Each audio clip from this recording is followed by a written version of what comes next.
The historic man versus machine battle begins. Deep Blue pushes the e-pawn to e4, and Kasparov responds with the Sicilian defense, pawn to c5. Deep Blue plays pawn to c3, choosing the Alpine variation of the Sicilian. This solid system aims to control the center with d4 next, avoiding the sharp open Sicilian theory that Kasparov knows inside and out. Kasparov strikes back immediately with d5, challenging the e4 pawn and opening lines for his pieces. Deep Blue captures on d5 with the e-pawn, and Kasparov recaptures with his queen to d5, bringing the most powerful piece out early, but also making it a potential target. The computer advances d4, establishing a central pawn, and Kasparov develops his knight to f6, attacking the center and preparing kingside development. Deep Blue brings out knight f3, developing naturally. Kasparov deploys his bishop to g4, pinning the knight to the white queen and putting immediate pressure on white's position.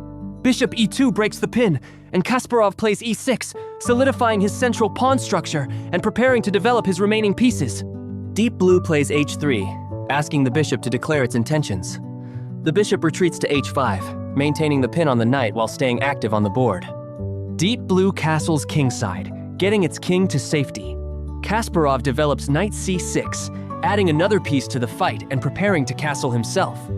Bishop e3 develops white's last minor piece, and Kasparov exchanges on d4 with pawn takes d4, opening the c-file for his rooks.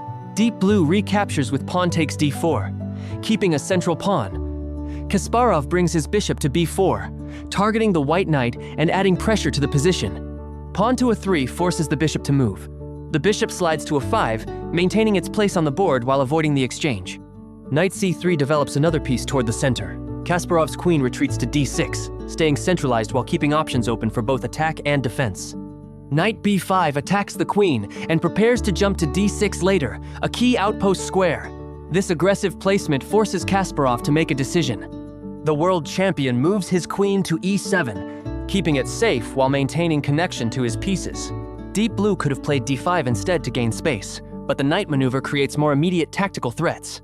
Knight e5. A powerful centralization, placing the knight on a dominant square where it eyes multiple targets, including c6 and f7. Kasparov exchanges bishops with bishop takes e2, trading off one of his active pieces. Deep Blue could have maintained more pieces with rook c1 to pressure the c-file, but the computer prefers simplification when it has a structural edge. Queen takes e2, and both sides castle kingside. The kings are now tucked away safely, and the middle game battle is about to heat up. Deep Blue plays rook a1 to c1, activating the rook on the open c-file. Kasparov mirrors with rook a8 to c8, meeting the computer move for move and contesting the critical file. Bishop g5 Deep Blue pins the knight on f6 to the queen on e7, creating immediate tactical pressure. This move threatens to win material if black isn't careful. Kasparov retreats his bishop to b6, getting off the a5 square where it could be trapped, and keeping the piece active. The computer could have played queen f3 to add more pieces to the attack, but the bishop pin is more concrete and forcing. Bishop takes f6, Deep Blue captures the knight, and this is the critical decision point. After pawn takes f6, black's kingside pawn structure is shattered. Kasparov now has doubled f-pawns, and his king's defenses are permanently weakened. The world champion could have tried queen takes f6 instead to keep his structure intact, but that would allow white's knight to dominate from e5. This pawn capture transforms the position from roughly equal to strategically difficult for black. The computer has achieved exactly the kind of long-term advantage it plays so well. Knight c4 improves the piece, heading toward b6 to target black's weak pawns.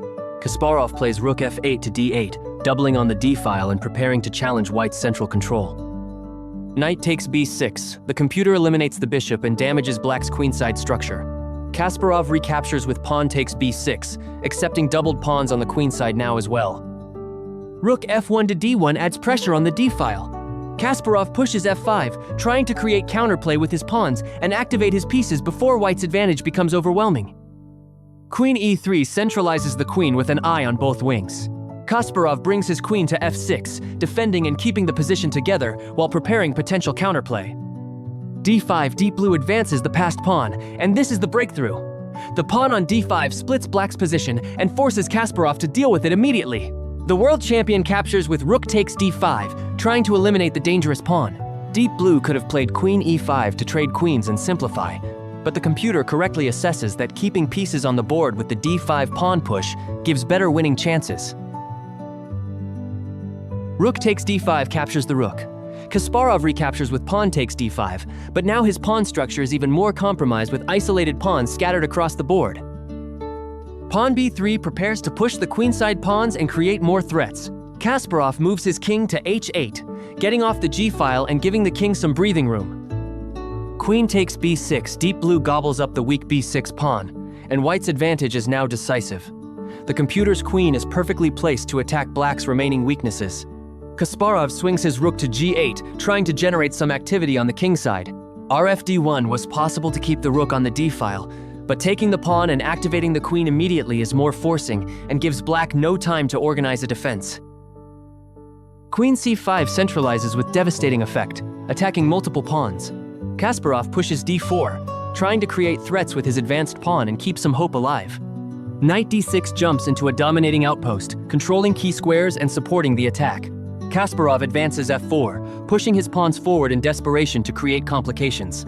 Knight takes b7 captures another pawn, and white is simply winning material now. Kasparov brings knight e5 into play, trying to create some tactical chances around white's king. Queen d5, centralizing the queen with complete dominance. The queen controls the entire board from d5 and prepares to coordinate with the knight for the final assault. Kasparov pushes f3, trying to crack open white's king side with his far advanced pawn. Queen c4 was another option to keep the queen flexible, but d5 is the most powerful square, restricting all of black's pieces while preparing the mating attack. Pawn g3 stops black's f-pawn from advancing further and secures the king side. Kasparov plays knight d3, bringing the knight closer to white's king with one last desperate attempt.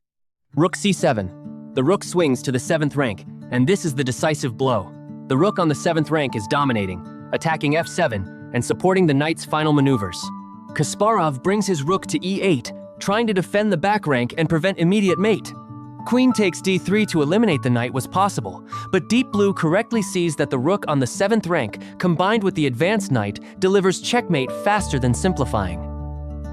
Knight d6. The knight repositions with devastating effect, and now the mating net is tightening around black's king.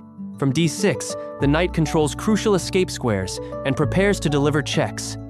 Kasparov plays rook e1 check in desperation, giving one last check before the end.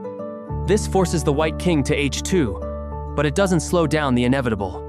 There's no defense here. If Kasparov had played queen d8 to defend the back rank, the knight f7 check would force the king forward anyway, and the rook on c7 delivers mate soon after. The position is completely hopeless for black. King h2 gets out of check. Kasparov's knight desperately captures on f2, trying anything to create chaos, but it's far too late. Knight takes f7 check. The knight delivers a crushing blow, capturing the f7 pawn with check and exposing the black king completely. This is the beginning of the end. Kasparov's king moves to g7, the only legal move, but the king is walking into a mating net. Deep Blue could have played knight f5 check instead to force the king to h8 immediately, but knight takes f7 is more forcing because it removes a key defender and opens up the 7th rank for the rook. After this move, there's no escape for Kasparov. The computer has calculated every variation to checkmate. Knight g5 check. The knight gives another devastating check, driving the black king further up the board into a mating net. Kasparov's king moves to h6, forced into the open where there's no shelter from the coming storm. The king is completely exposed on h6, surrounded by white's pieces. Queen f7 was another way to deliver checkmate quickly, but knight g5 check is more forcing and doesn't allow black even the slightest chance to create complications. Every move is forcing. Every check drives the king closer to its doom. Rook takes h7 checkmate. Deep Blue delivers the final blow, capturing the h7 pawn with check, and it's checkmate. The black king on h6 has no escape squares. The queen on d5 controls g8 and h5. The knight on g5 covers f7 and h7, and the rook delivers mate on h7. Garry Kasparov, the world chess champion and greatest player of his generation, has been defeated by a computer. In this historic Game 1 of the 1996 match, Deep Blue played with inhuman precision, systematically destroying black's pawn structure, infiltrating the 7th rank, and delivering a picture-perfect checkmate. The age of computer chess has arrived, and the world would never be the same.